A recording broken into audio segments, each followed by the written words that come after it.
بسم اللہ الرحمن الرحیم الحمد للہ وحدہ والصلاة والسلام علی من لا نبی بعد۔ محترم سامعین، ماہ محرم الحرام اسلامی سال کا پہلا اور بابرکت اور عظیم مہینہ ہے۔ نبی کریم صلی اللہ علیہ وسلم نے ماہ رمضان کے بعد ماہ محرم کے روزے کو سب سے افضل روزہ قرار دیا ہے، اور نبی پاک صلی اللہ علیہ وسلم نے یوم عاشورہ کی بہت فضیلت بیان فرمائی ہے۔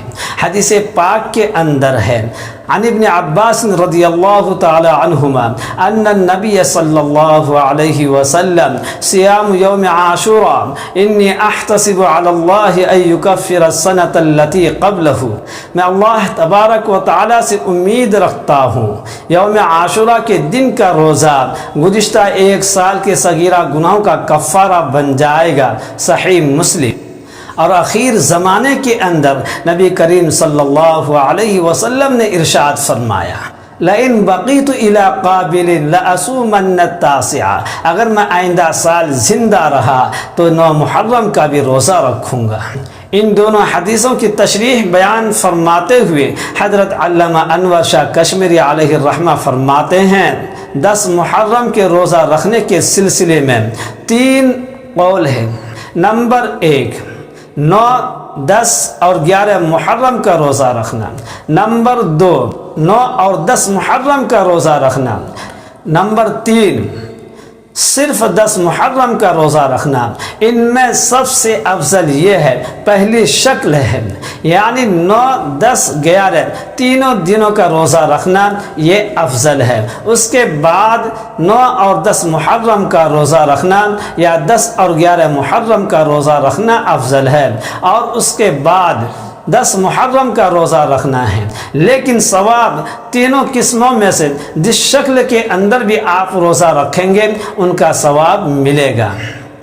10 محرم کے دن 2 کام کرنا ہے۔ نمبر 1، دن کے اندر روزہ رکھنا ہے، اور جو صورتیں بتلائی ہے ان صورتوں میں سے کسی ایک پر عمل کرنا ہے۔ دوسری بات یہ ہے، کھانے کے اندر وسعت کرنا ہے۔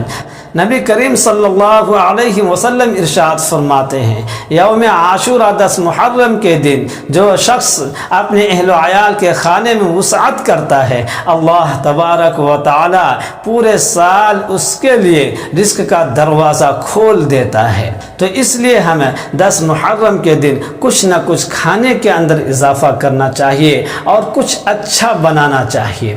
ماہ محرم کے اندر ماتم منانا کیسا ہے؟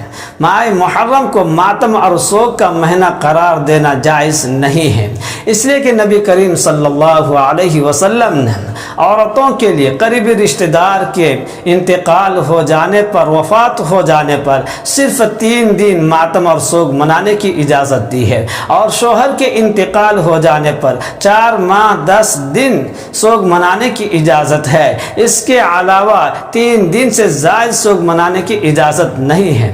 شیخ عبد القادر جیلانی رحمۃ اللہ علیہ فرماتے ہیں، اگر 10 محرم حضرت حسین رضی اللہ تعالیٰ عنہ کی شہادت کی وجہ سے ماتم اور مصیبت اور غم کا دن قرار جاتا ہے تو اس سے بہتر ہے کہ نبی کریم صلی اللہ علیہ وسلم کا جس دن انتقال ہوا ہے، یعنی پیر کے دن کو ماتم اور مصیبت اور غم کا دن قرار دیا جائے، لیکن ایسا کوئی نہیں کرتا ہے۔ حضرت حافظ ابن حجر عسقلانی رحمۃ اللہ علیہ بیان فرماتے ہیں، خبردار، ہوشیار، 10 محرم کے دن رافضیوں کی بدعات میں شریک نہ ہونا، ان سے بچتے رہنا، اور وہ یہ ہے 10 محرم کے دن ماتم کرنا اور مرثیہ خوانی کرنا۔ مرثیہ خوانی اور ماتم کرنے کا دن ہوتا تو اس سے کہیں زیادہ بہتر جس دن آپ صلی اللہ علیہ وسلم کا انتقال ہوا ہے، یعنی پیر کا دن، سوموار کا دن، اس دن ہم زیادہ مرثیہ خوانی کرتے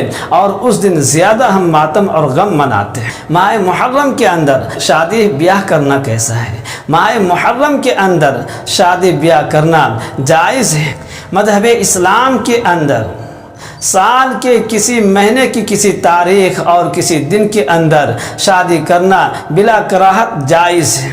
تعزیہ بنانا کیسا ہے؟ تعزیہ بنانا ناجائز ہے۔ ان سے منتیں مانگنا اور اس کے سامنے سجدہ کرنا شرک اور حرام ہے۔ دارالفتاء دارالعلوم دیوبند